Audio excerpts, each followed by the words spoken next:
The scent of engine oil and fresh paint lingered in the air, as bright showroom lights glimmered off the chrome of brand new Mercedes trucks. A few executives in tailored suits and polished heels chatted softly, their laughter echoing through the space, until the glass doors slid open and an old man stepped inside. His beard was long and white, his cap frayed at the edges, and his shirt carried the stains of countless days and nights on the road. He looked like a relic from another world, out of place in the gleam of luxury.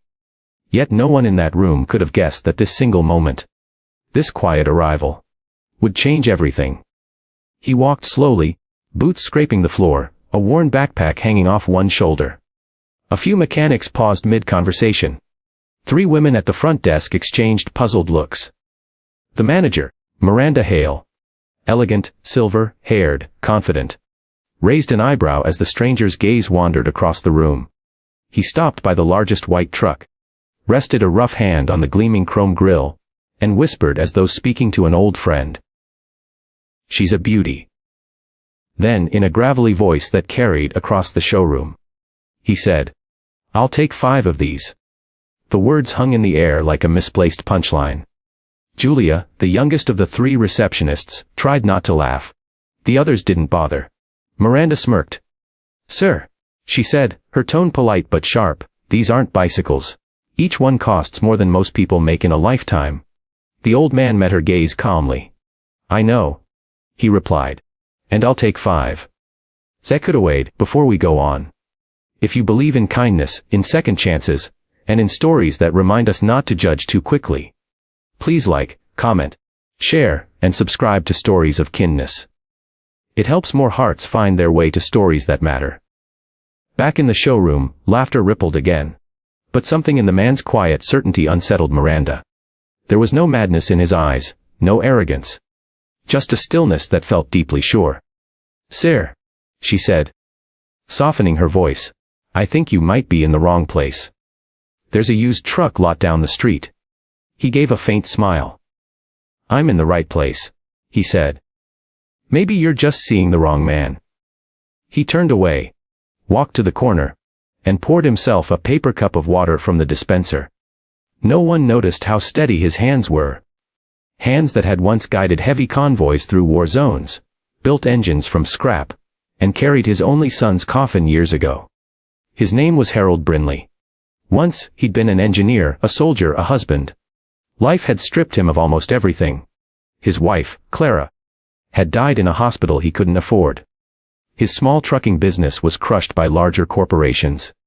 Within a year, Harold had gone from a respected man to sleeping in his workshop, his backpack his only pillow. But Harold wasn't one to quit. He believed in the open road. That endless stretch that leads anywhere, if you just keep walking. For 5 long years, he'd saved every coin, fixing broken, down trucks, sleeping in garages, surviving on vending machine meals.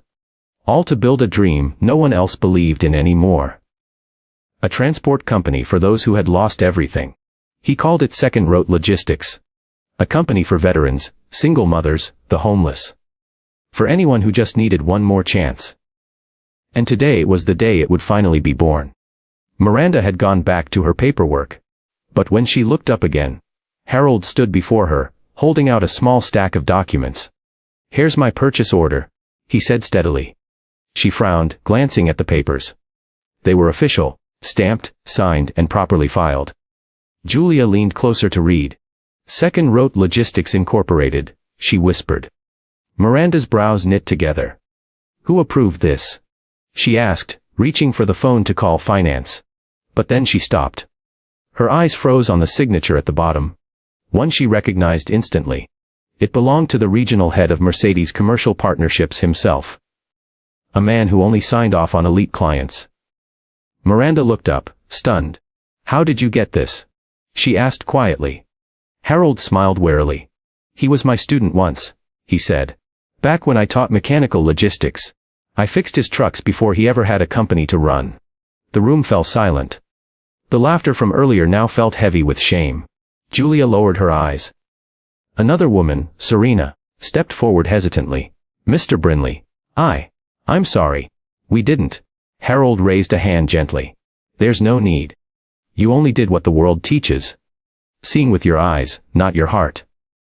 The next hour blurred by in a rush of phone calls and paperwork. Every detail checked out. The payment was confirmed. Harold Brinley wasn't a drifter. He was a man rebuilding hope, one truck at a time. Later that afternoon, as the sun dipped low and the showroom quieted, Harold walked slowly toward the delivery bay. Miranda followed behind. "You know," she said softly, "I judged you the moment you walked in. I saw your clothes, your hands, your bag, and I thought you were just another dreamer chasing the impossible." Harold smiled. "Dreams don't shrink because people stop believing," he said. "They just wait for the right hands to bring them back to life." He glanced at the line of gleaming trucks. "These machines will feed families. They'll carry hope from one town to another. That's worth more than pride, don't you think?" For the first time in years, Miranda's expression softened. "It is," she whispered. The next morning, 5 trucks rolled out of the Mercedes bay, driven by men and women who had been sleeping in shelters just days before. The whole town watched as word spread of the ragged man who had walked into a showroom and bought 5 trucks. Not for wealth, but to give others a future. A week later, Miranda received a handwritten note in the mail. It read, "Thank you for the laughter. It reminded me how far I've come. Maybe kindness doesn't start with believing in others, but with giving them a chance to prove you wrong." If this story touched your heart, please like, share, and subscribe to Stories of Kindness, where true stories remind us that compassion still drives the world forward. Before we go, what would you have done if you were Miranda that day? Would you have laughed or listened a little closer? Because sometimes, the most extraordinary souls walk in wearing torn clothes and leave behind lessons that shine brighter than chrome.